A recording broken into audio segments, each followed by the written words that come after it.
হায়াতের মধ্যে যত মিনিট রাখছে, প্রতি মিনিটে হায়াত কমতে আছে, প্রতি ঘন্টা হায়াত কমতে আছে, বরাদ্দকৃত দিন কমতে আছে, বরাদ্দকৃত রাত্র কমতে আছে, বরাদ্দকৃত মাস কমতে আছে, বছর কমতে আছে।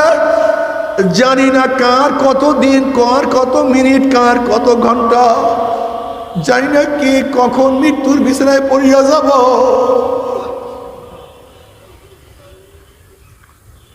কুল্লু নাফসিন যায়িকাতুল মাউত। যেরকম বড়শি মাছের মুখের মধ্যে লাগাইয়া বড়শিওয়ালা বলে ঘোর মাছ ঘোর, যখন দুর্বল হইয়া তোর পেট খানা পানির উপরে ভাসাইয়া দিবি, আমি হুইলের মধ্যে যখন টান মারবো মাছ আর তুই পানির মধ্যে থাকতে পারবি না। ঠিক আল্লাহ পাক রব্বুল আলামিন তোমাকে আমাকে হায়াত দিয়া আমহিল হুম রুয়াইদা একটু সুযোগ করিয়া দিয়েছে। ঘোর বন্দা, ঘোর বন্দা, ঘোর। ঘুরতে ঘুরতে যখন তোমার বাড়ির দরজায়, আমার বাড়ির দরজায় আজরাইল বাঁশিতে হুইসাল দেবে, সিটি মারবে, তুমি যতই বলো আমার বাচ্চা এখনো ছোট, একটু বাচ্চা বড় হওয়ার সুযোগ করিয়া দাও, বিবাহ করবা আগামীকাল, একটু বিবাহ করার সুযোগ করিয়া দাও, আগামীকাল রেজাল্ট বের হবে, রেজাল্ট শোনার সুযোগ করিয়া দাও। অমুক মাহফিল গিয়া নিয়াত করেছিলাম নামাজ আর কাজা করব না, রোজা আর ছাড়বো না, বেপরদার হব না, এই জিকির আজকার করবো, তওবা করব। এই করব করতে করতে আজরাইল তুমি আমার সামনে হাজির হয়ে গেছো, আমাকে একটু তওবা করার সুযোগ করিয়া দাও। আজরাইল আলাইহিস সালাতু ওয়াস সালামের খবীস আমার মাওলা কি কালামে পাকের মধ্যে আগেই বলেন নাই, ওয়ালা ইউআখিরুল্লাহু নাফসান ইযা জাআ আজালুহা। আমি কার বাড়ির দরজায় নক করলে গোটা দুনিয়ার মানুষ আমাকে সরাইতে পারে না, আমেরিকার রাশি আমাকে বাধা দিতে পারে না, কোনো ডাক্তার আমাকে বাধা দিতে পারে না, কোনো বীর আমার সাথে মোকাবিলায় আসতে পারে না। আর তোকে সুযোগ দেয়া হবে না। আল্লাহ তুমি আমাদের সবাইকে মাফ করিয়া দাও। ছেলে মেয়ে সবাই পাশে থাকবে, সবাইকে দেখবা, দেখতে দেখতে হঠাৎ আবার চক্ষু বন্ধ হয়ে গেছে।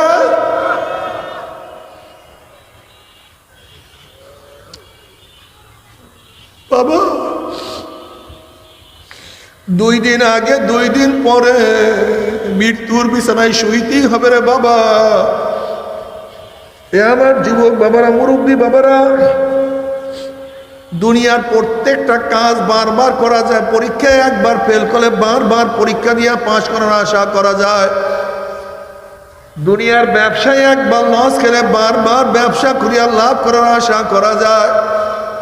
দুনিয়ার মামলায় ম্যাজিস্ট্রেট করে হারলে জজ করে, জজ করে হারলে হাইকোর্টে, হাইকোর্টে হারলে সুপ্রিম কোর্টে আপিল করিয়া জেতার আশা করা যায়। কিন্তু তোমার আমার সামনে একবার আজরাইল হাজির হইলে ফিরাইতে পারবা? ওই মৃত্যুর বিছান থেকে ভাগতে পারবা? ওই মৃত্যুর কামরা থেকে বের হতে পারবা না।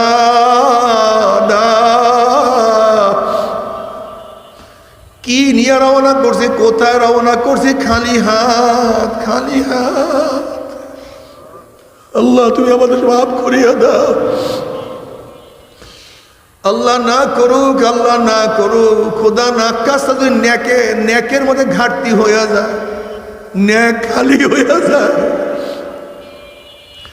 নেকের পাল্লা যদি হালকা হইয়া যায়, গুনার পাল্লা হালকা ভারী হইয়া যায়। আম্মা মান সাকুলাত মাওয়াজিনুহু ফাহুয়া ফি ঈশাতির রাদিয়াহ ওয়া আম্মা মান খাফফাত মাওয়াজিনুহু ফাউম্মুহু হাবিয়া। আসলে তোমার আমার ঈমান তো খুবই দুর্বল। ইমাম আযম আবু হানিফা রাহমাতুল্লাহ আলাইহি তাহাজ্জুদের নামাজে আয়াত তেলাওয়াত করেন আর মাওলার কাছে দোয়া করেন, বলে মাওলা রে, যদি ইমাম আযম আবু হানিফার নেকের পাল্লা হালকা হইয়া যায়, গুনার পাল্লা ভারী হইয়া যাবার উপায়টা কি হবে? উপায় কি হবে? বাবারে একটু খেয়াল করো। ওমর ইবনে খাত্তাব রাদিয়াল্লাহু ফরমান হাসিবু ক্বাবলা আন তুহাসাবু, তোমার কাছে হিসাব নেওয়ার আগে তুমি তোমাকে হিসাব নাও। ওরে চক্ষু নেকের দিকে বেশি তাকাইছো না গুনার দিকে? কান আওয়াজ কি গুনার বেশি শুনছো না নেকের আওয়াজ বেশি শুনছো? ওরে হাত কত মদের পেয়ালা ধরছো, কত ঘুষ, কত সুদ, কত জুলুম, কত অত্যাচার, কত খুনের রক্ত হাতে লাগাইছো। ওরে হাত কত অবৈধভাবে মহিলার গায়ে হাত লাগাইছো। ওরে পাও তুই কি নেকের দিকে বেশি হাঁটছো না গুনার দিকে বেশি হাঁটছো? তুমি কি কালামে পাকের আয়াত দেখো না? আল ইয়াওমা নাখতিমু আলা আফওয়াহিহিম ওয়া তুকাল্লিমুনা আইদিহিম ওয়া তাশহাদু আরজুলুহুম বিমা কানু ইয়াকসিবুন।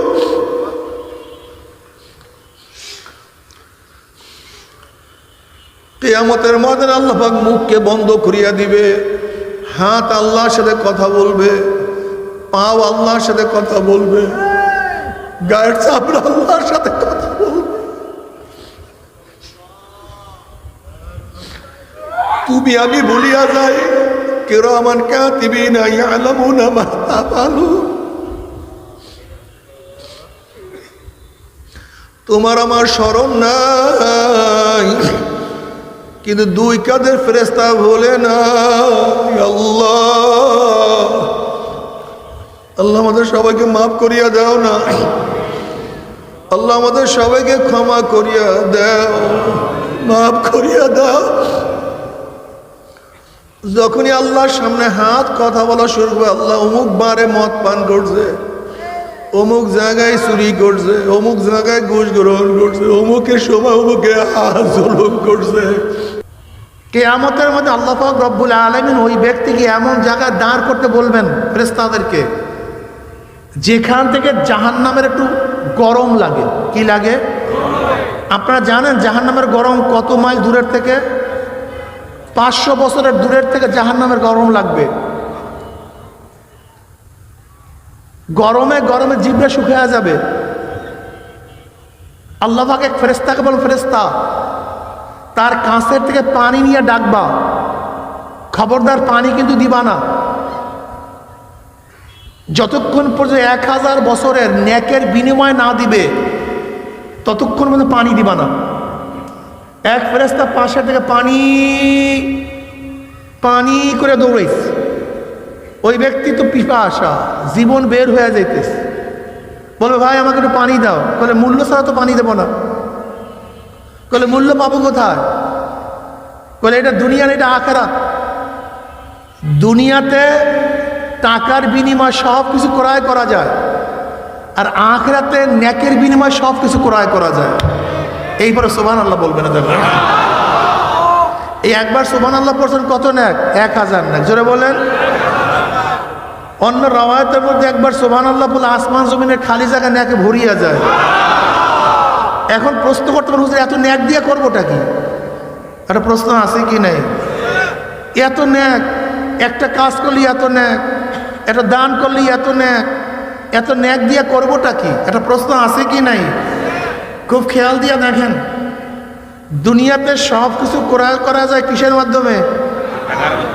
আখিরাতে সব কিছু। আচ্ছা বলেন তো, বাংলাদেশের মধ্যে এমন একজন ধনী আছে, যেই ধনী, এই থানার নাম কি? এই সদর থানাটা ক্রয় করার মতো বাংলাদেশে একজন ধনীও আছে? হ্যাঁ? আরে নাই, আরে প্রশ্নই আসে না। নারায়ণগঞ্জ সদর কেনার মতো ধনী বাংলাদেশে, ভালো কথা, পাকপথ উপমহাদেশও নেই। এটার কত দাম আপনি জানেন না মিয়া? বিল গ্রেডের কত টাকা আছে তাও আমরা জানি। এই সদর থানা কেনার মতো ধনী বাংলাদেশের দূরের কথা, এই পাকপথ উপমহাদেশও নেই। আচ্ছা বলেন তো, নারায়ণগঞ্জ জেলা কেনার মতো টাকা বাংলাদেশের কেউ আছে?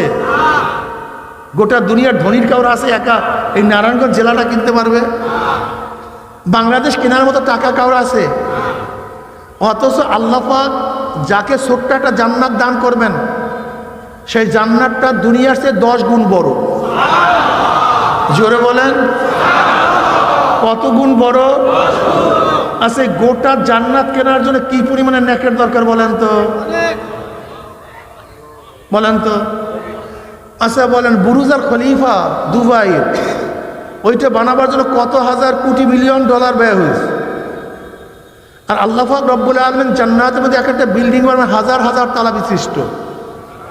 এক একটা ইট হবে রূপার, এক একটা ইট হবে স্বর্ণের, জাওয়াহারের দ্বারা গাঁথনি হয়ে যাবে। বলেন তো এই বিল্ডিং কেনার জন্য কত কত ন্যাকের প্রয়োজন? কথা কয় না। কাবে আহবার রাদিয়াল্লাহু ফরমান, জান্নাতের মধ্যে আল্লাহ পাক জান্নাতের দিকে সবুজ ইয়াকুত পাথরের একটা বিল্ডিং দান করবেন। গোটা পাথরটা, গোটা বিল্ডিংটা সবুজ ইয়াকুত পাথরের। ওই বিল্ডিংটার মধ্যে 70,000 রুম থাকবে। কত হাজার? এক একটা রুমের মধ্যে 70,000 দরজা থাকবে। যেই রুমের মধ্যে 70,000 দরজা, সেই রুমটা বড় না ছোট? এরকম 70,000 রুম বিশিষ্ট যে বিল্ডিংটা ছোট না বড়? এই গোটা বিল্ডিংটা যদি ডায়মন্ডের হয়, সবুজ ইয়াকুত পাথর হয়, তার দাম কত? ইয়াকুত পাথর সম্পর্কে আপনারা অনেকেই জানেন না। আফ্রিকার এক যুবকরা সবুজ ইয়াকুত পাথর কিনছে, যেই পাথরটা কপালে সেট করছে, যার দাম 200 কোটি টাকা। কত কোটি?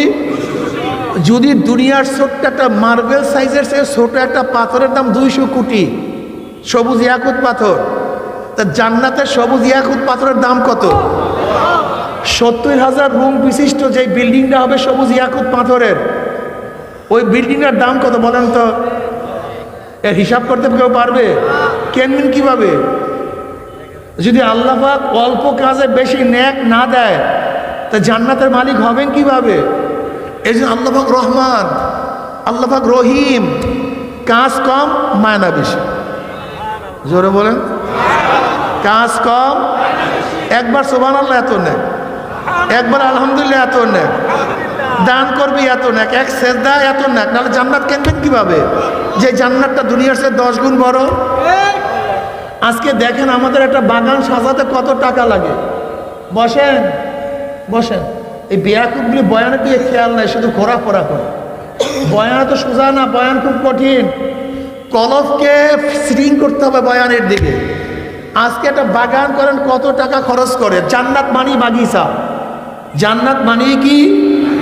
জান্নাত মানি বাগিচা। যদি দুনিয়ার বাগান সাজাইতে এত পেরেশানি, এত টাকা খরচ হয়, তা জান্নাত মানি বাগিচা, তে জান্নাত বানাইতে কত সময় লাগবে, কত অর্থ লাগবে? বলেন সুবহানাল্লাহ। জান্নাতের মধ্যে একটা গাছ হয়ে গেছে, বলেন আলহামদুলিল্লাহ। জান্নাতের মধ্যে গাছ হয়ে গেছে। এই দুনিয়ার চেয়ে 10 গুণ বড় জান্নাত। গাছ তো এখানে বসে লাগাইতে হবে। এই লাগাবেন কিভাবে বলেন? লা ইলাহা ইল্লাল্লাহ। গাছ হয়ে গেছে, অটোমেটিক সেন্সর করা। যেরকম ট্যাপের নিচে হাত দিলেই পানি পড়ে, দরজার সামনে গেলেই দরজা খুলিয়া যায়, নাই কি? মোবাইলের দিকে তাকাইলেই ওপেন হয়ে যায় মোবাইল, সেন্সর করা। দেখেন না বর্তমান আওয়াজের সাথে সেন্সর করে, নাই কি ভাই? আওয়াজ দেন, যার আওয়াজ তার আওয়াজেই খুলবে, অন্যের আওয়াজে। যদি দুনিয়ার আওয়াজে খুলতে পারে, তাই সুবহানাল্লাহর আওয়াজে গাছ হবে না কেন? বাংলা কথা বোঝেন, এরা সবাই সব সঙ্গে যুক্তি খোঁজ করে।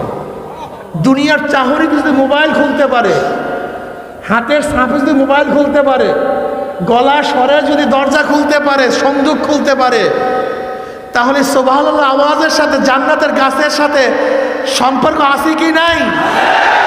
সুবহানাল্লাহ পড়বা, জান্নাতের গাছ হইতে থাকো। সুবহানাল্লাহ। এর জন্য জান্নাতের মধ্যে, জান্নাতে এখন আফসোস তাই সামনের পাওয়া পাইছে বেচারায়। কিন্তু দেখবে আরে জান্নাত মানে ফাঁকা গাছটা, ওই বাগানটা ওখানে ফাঁকা কেন? আর তো সুন্দর গাছ হওয়ার কথা ছিল। এখানে ঝর্ণাটা এরকম কেন?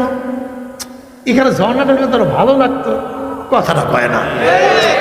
আমার বিল্ডিং এইটা কেন? আমার দোস্তের বিল্ডিং, ওই যে বিশাল বিল্ডিং, এত স্বর্ণের বিল্ডিং, আমার নেরো ওইটা হইল না কেন?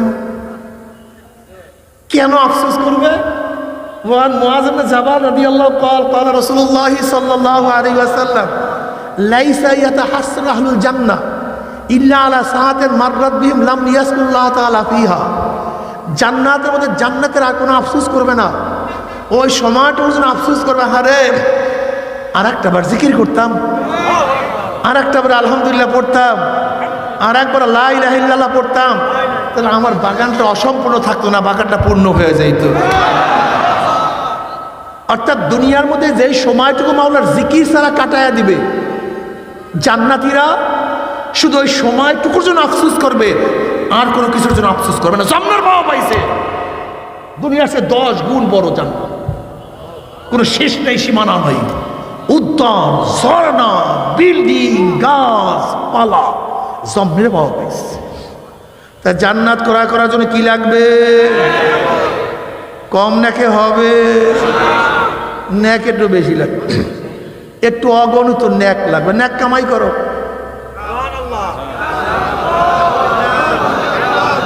ন্যাক কামাই করো, সময় চলিয়া যায়। ইন্নাল ইনসানা লাফি খুসর, আল্লাহ পাক সময়ের কসম খাইছে। কিসের কসম? সময় চলিয়া যাইতে আছে, অমুক মহিলার গায়ে হাত লাগাইছে, এরকম ভাবে আল্লাহর সামনে যখন হাত কথা বলা শুরু করবে,